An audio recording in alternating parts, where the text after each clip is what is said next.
Kedua tangan, tundukkan kepala, pejamkan mata, berdoa mulai surah Al-Fatihah. A'udzu billahi minasyaitonir rajim. Doa nak jangan melamun, Fatihah ikut doa. Bismillahirrahmanirrahim. Alhamdulillahi rabbil alamin. Ar-Rahmanir-Rahim. Maliki yaumiddin. Iyyaka na'budu wa iyyaka nasta'in. Ihdinas siratal mustaqim. Siratal ladzina an'amta 'alaihim ghairil maghdubi 'alaihim waladdallin. Amin. Rabbi ighfirli wa liwalidayya walil mu'minina amin. Rabbi israh li sadri wa yassir li amri wahlul 'uqdatam min lisani yafqahu qawli. Ya Fattah ya Alim iftah lana babana Qur'anil Karim. Nasrum minallahi wa fathun qarib wa basyiril mu'minin.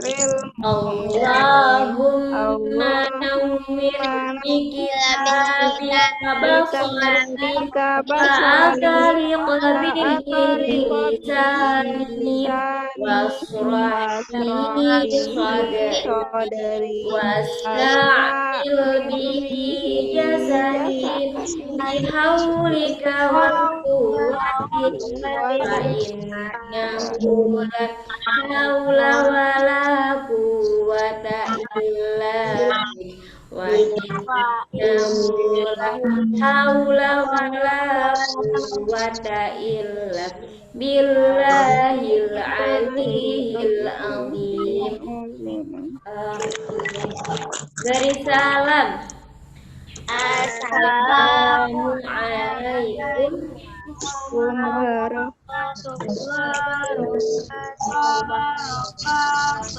Waalaikumsalam warahmatullahi wabarakatuh. Apa kabarnya pada pagi hari ini? Alhamdulillah, luar biasa, tetap semangat, dahsyat, Allahu Akbar. Baik, alhamdulillahirabbil alamin. Berjumpa lagi pada pagi hari ini dengan keadaan yang insya Allah sehat walafiat, dan semoga kita semua selalu terlindungi dari segala jenis mara bahaya dan penyakit.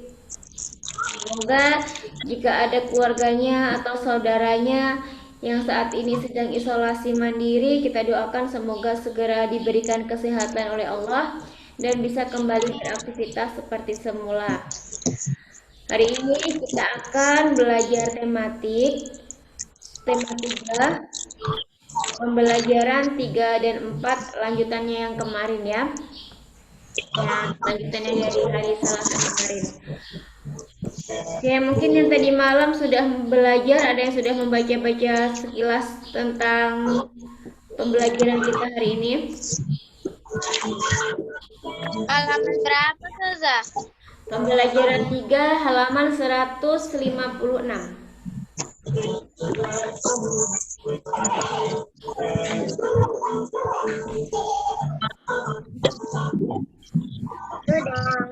Oke. Sudah boleh di-mute ya kalau pembelajaran. Oke. Di sini kita akan belajar tentang nilai-nilai luhur Pancasila yang berkembang di masyarakat. Seperti yang kita ketahui bahwa Pancasila itu merupakan dasar negara ya. Nah, Pancasila itu tercantum dalam Undang-Undang Dasar 1945. Pancasila memiliki beberapa fungsi dan kedudukan dalam masyarakat Indonesia. Adapun fungsi dan kedudukan Pancasila sebagai berikut. Di sini ada tiga fungsi dan kedudukan Pancasila. Bisa dicatat di buku ya kalau yang belum punya buku. Fungsi yang pertama itu Pancasila sebagai dasar negara. Fungsi yang kedua, Pancasila sebagai pandangan hidup dan ideologi bangsa. Fungsi yang ketiga, Pancasila sebagai kepribadian bangsa. Oke, sekarang kita akan bahas satu persatu. Dari Pancasila itu sebagai dasar negara kita, atau Pancasila itu sebagai dasar negara. Hal ini berarti Pancasila itu sebagai sumber dan sebagai dasar segala aturan, hukum, atau perundang-undangan yang berlaku di Indonesia. Jadi, kalau misalnya kita ingin membangun rumah, diibaratkan Pancasila itu sebagai pondasinya. Pancasila itu sebagai pondasi rumah kita ya. Kalau diibaratkan itu sebagai rumah, jadi sebagai dasarannya. Jadi semuanya itu sudah ada di Pancasila. Jadi Pancasila itu sebagai sumber dan dasar segala aturan hukum dan atau perundang-undangan. Jadi semua hukum ataupun perundang-undangan itu berdasarkan atau diambil dari Pancasila. Pancasila ada berapa, Nak? Ada 5. Coba sekarang sebutkan Pancasila. Yang pertama, nanti lama di sekolah lupa. 1, Ketuhanan yang Maha Esa. 2, Kemanusiaan yang adil dan beradab. 3, Persatuan Indonesia. 4, Peraturan yang dipimpin hikmat kebijaksanaan yang permusyawaratan kewakilan. 5, Keadilan sosial bagi seluruh rakyat Indonesia. sekarang lambangnya. Sila pertama lambangnya apa? Bintang. 2, Bintang. Tai. 3, Banteng. Hah? Ayo. 3 apa? Kalau biar mudah apa, nyanyikan aja. 1 bintang, 2 rantai, 3 pohon beringin, 4 kepala banteng, 5 padi dan kapas. Nah, jadi 1 apa? Bintang. Bintang. 2, Rantai. 3, Rantai. 4, Kepala banteng. 5. Padi dan kapas. Nah, itu tadi adalah bunyi sila dan lambang-lambangnya. Nah, sekarang jadi Pancasila itu sebagai dasar negara kita, sebagai dasar negara Indonesia. Semua hukum ataupun perundang-undangan yang ada atau yang berlaku di Indonesia itu diambil dari 5 dasar Pancasila tadi ya. Terus fungsi yang kedua, Pancasila sebagai pandangan hidup dan ideologi bangsa. Nah, hal ini berarti Pancasila itu merupakan sistem nilai yang ideal dan diyakini kebenarannya untuk diwujudkan dalam kehidupan bermasyarakat sebagai pemersatu bangsa. Jadi, di sini adalah pandangan hidup dan ideologi bangsa.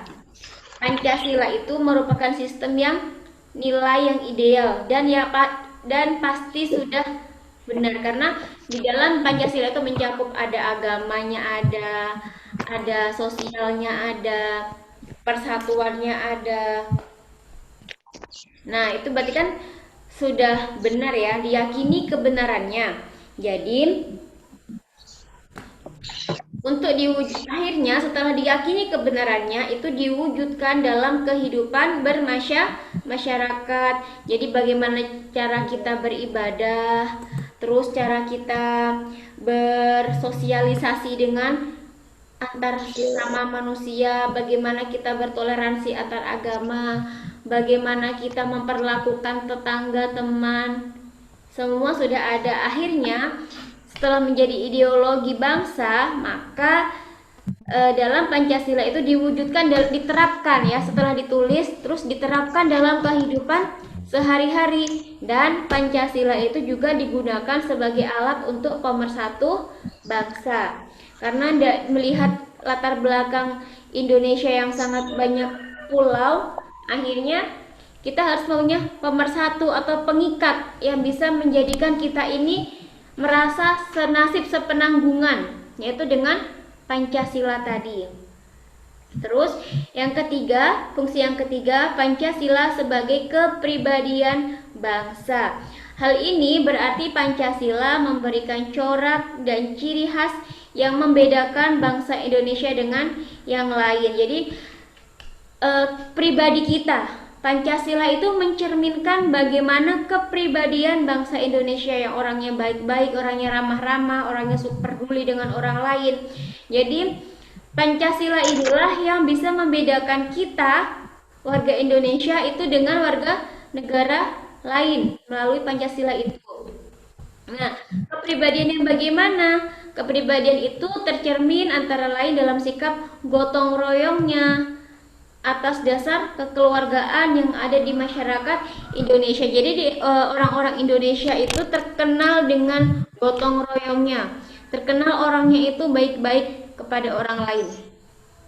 Nah, jadi inilah apa fungsi-fungsi Pancasila ya, ada 3, diingat-ingat nah ya. Siapa tahu nanti keluar di PTS, jadi dihafalkan. Yang ini aja, yang Ustazah kasih kuning-kuning ini aja bisa dicatat. Jadi apa fungsi dan kedudukan Pancasila? Jadi fungsi dan kedudukan Pancasila itu ada 3. Yang pertama, Pancasila itu sebagai dasar negara. Yang kedua, Pancasila sebagai pandangan hidup dan ideologi bangsa. Dan yang ketiga, Pancasila sebagai kepribadian bangsa. Selanjutnya, dengan fungsi dan kedudukan Pancasila dalam masyarakat tersebut, nilai-nilai luhur Pancasila menjadi landasan hidup bermasyarakat di Indonesia.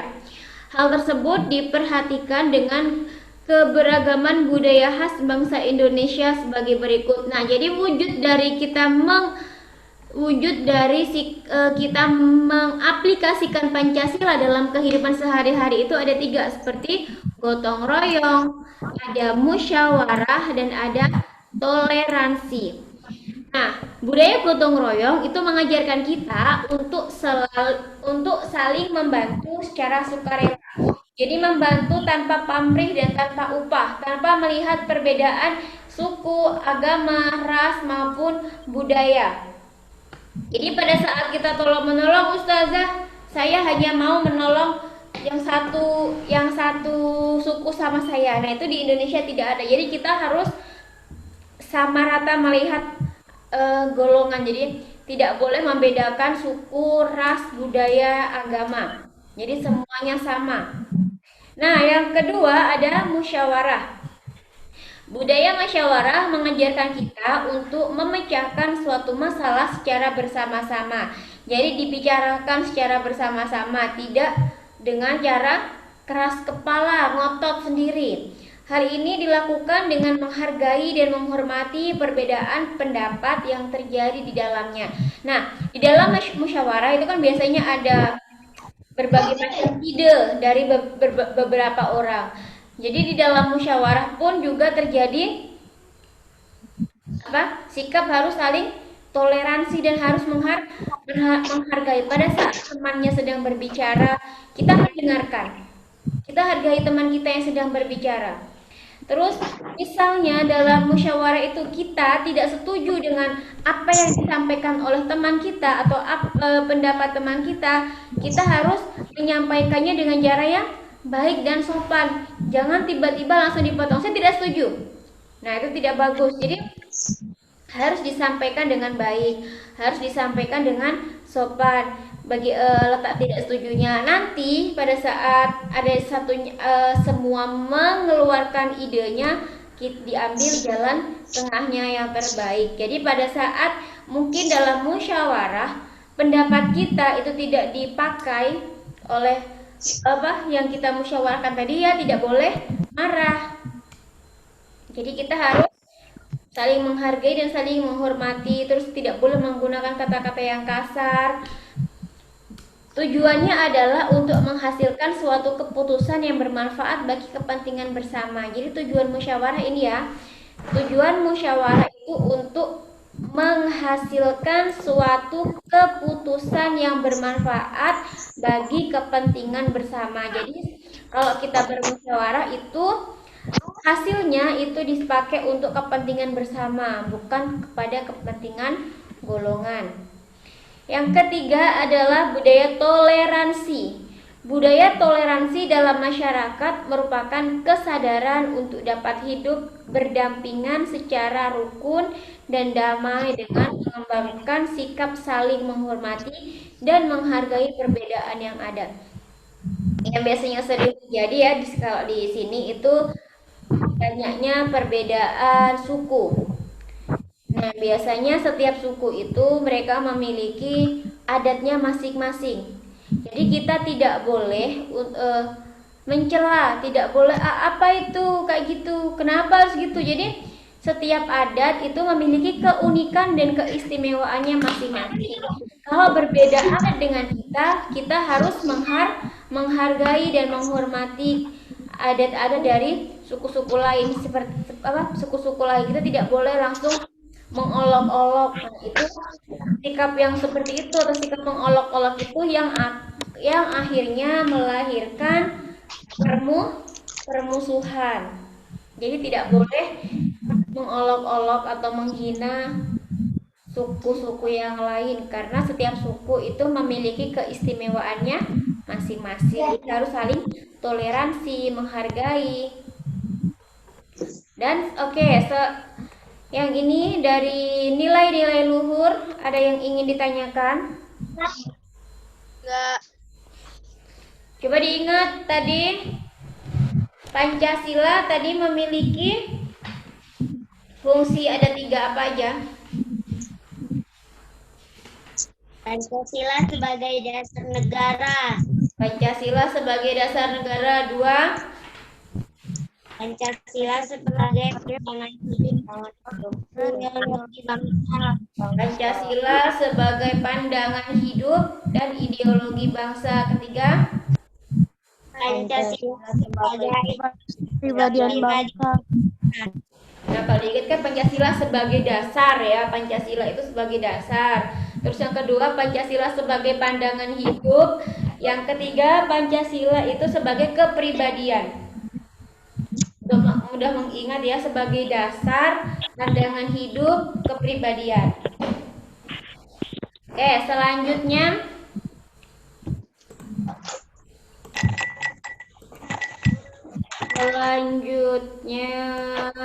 kita beralih pada halaman 159.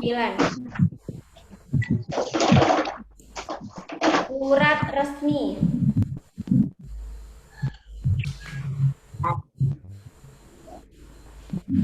Nah, di sini kurang terlalu jelas ya, Nak, ya. Scan-nya yang bagian suratnya. Karena tulisannya kecil yang di buku, jadi nggak jelas.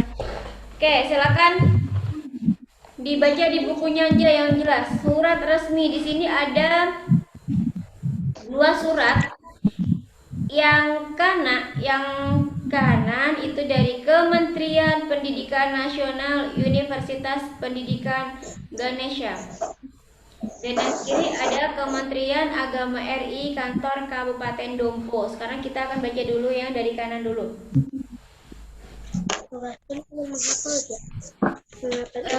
Fakultas Ilmu Pendidikan Jurusan Pendidikan Guru Sekolah Dasar, alamat Jalan Jatayu, Singaraja, Bali, telepon 0362222389. Singaraja 15 September 2011. Nomor surat 03 garing pan strip develop garing 9 garing 2011 satu lampiran 1 gabung.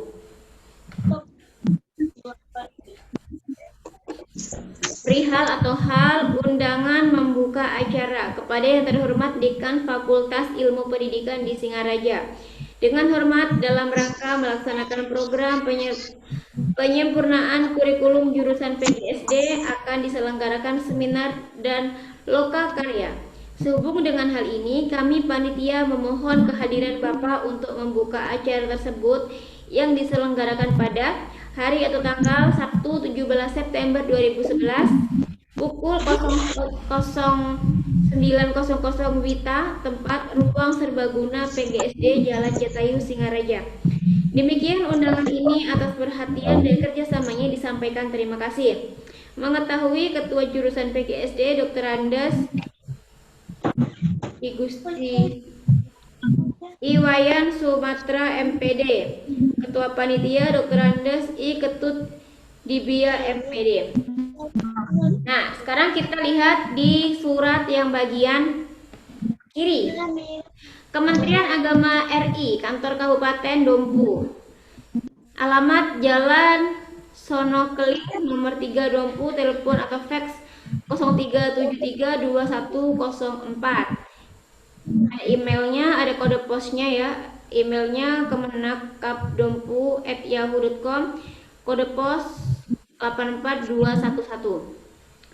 Surat tugas nomor KD-19-01-1-1-2015 memperhatikan surat Kepala Kantor Wilayah Kementerian Agama Provinsi NTB nomor surat tadi ya sama dan di atas tanggal 14 April 2015 perihal rapat koordinasi dalam rangka peningkatan solidaritas dan kebersamaan dalam pelaksanaan program di lingkungan kantor wilayah Kementerian Agama Provinsi Nusa Tenggara Barat. Dengan ini kami tugaskan kepada nama Dr. Andes Haji Syamsul Ilyas dan nomor NIP-nya golongan atau ruang pembina 4A, jabatan Kepala Kantor Kementerian Agama Kabupaten Dompu, Sektor Kantor Kementerian Agama Kabupaten Dompu, untuk mengikuti kegiatan dimaksud bertempat di ruang rapat utama Kanwil Kementerian Agama Provinsi Nusa Tenggara Barat. Demikian surat ini diberikan kepada yang bersangkutan untuk dipergunakan sebagaimana mestinya. Dompu 14 April 2015 kepada Dr. Andes Haji Syamsul Ilyas. Tembusan Kepala Kantor Wilayah Kementerian Agama Provinsi NTB. Nah, kira-kira dari kedua surat antara yang kiri dan kanan ada perbedaannya enggak?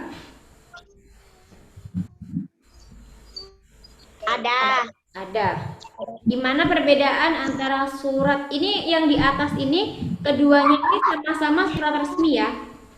Yang di kanan dan yang di kiri. Jadi surat yang di kiri dan surat yang di kanan ini dua-duanya adalah surat resmi. Selain surat pribadi, kita akan belajar mengenal lebih dalam lagi tentang surat resmi. Nah, di awal pembelajaran sebelumnya kita telah membahas apa itu surat resmi. Masih ingat apa itu surat resmi? Masih ingat yang kemarin hari Selasa dan hari Senin kita bahas tuh. Surat resmi, surat yang digunakan untuk kepentingan resmi, bisa dari perorangan, instansi atau dari surat tertentu. Nah, jadi surat resmi itu adalah surat yang bersifat resmi dari perorangan ataupun dari instansi. Jadi Nah, masih ingat ya, jadi surat resmi merupakan surat yang digunakan untuk kepentingan resmi, bisa dari perorangan ataupun dari instansi atau organisasi. Jadi ini ya bisa di. Nah, surat yang digunakan untuk kepentingan resmi bisa dari perorangan, instansi atau organisasi tertentu. Hal-hal resmi tersebut mencakup undangan. Jadi ini ya jenis-jenis surat resmi ya, bisa dicatat ya nak ya. Jenis-jenis surat resmi itu bisa undangan, pemberitahuan, edaran, dan yang bersifat formal.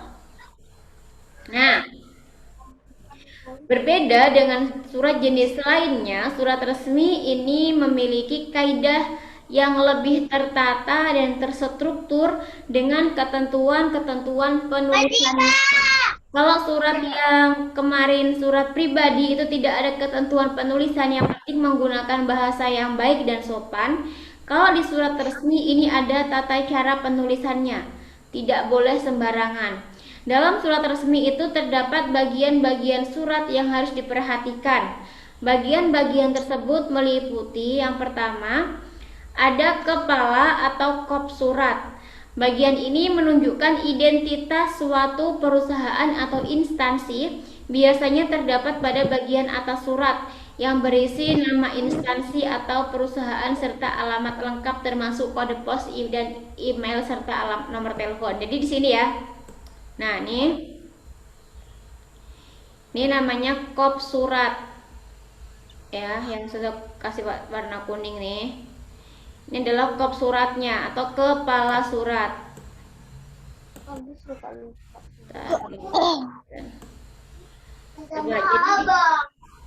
Di kop surat itu ada apa aja?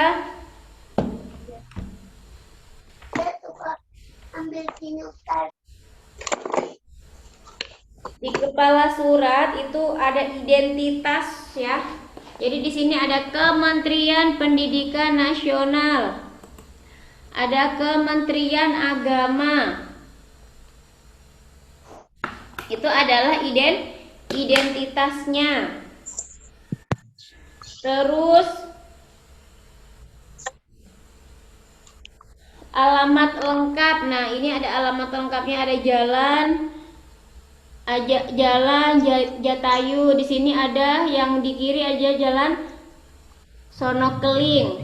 Terus ada alamat, nah ada nomor teleponnya, ada alamat emailnya, ya. Terus yang kedua ada tempat dan tanggal pembuatan surat.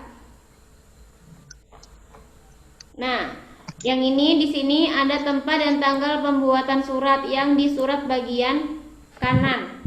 Kalau yang di bagian kiri ini dia tidak ada. Jadi ada tempat pembuatan suratnya. Oh, ada. Yang bagian kiri ada tempat pembuatan surat tetapi diletakkan di bawah. Nih. Nih, ya di bagian kiri itu Dompu 14 April 2015. Ini letaknya ya, berarti ini tempat dan tanggal pembuatan surat. Nah, kalau ya di bagian kiri, yang di bagian kiri itu dia di bawah, yang di bagian kanan itu dia letaknya di atas ya. Dompu 14 April 2015 sama Singaraja 15 September 2015. Nanti kalau keluar masuk lagi ya. Jadi bagian dari surat resmi lainnya adalah tempat dan tanggal pembuatan surat yang biasanya terletak di bagian kanan atas atau kiri surat tergantung dari format yang dipilih. Hal ini digunakan untuk menunjukkan keterangan waktu. Nah, sebenarnya kalau idealnya itu di atas ya, di sini.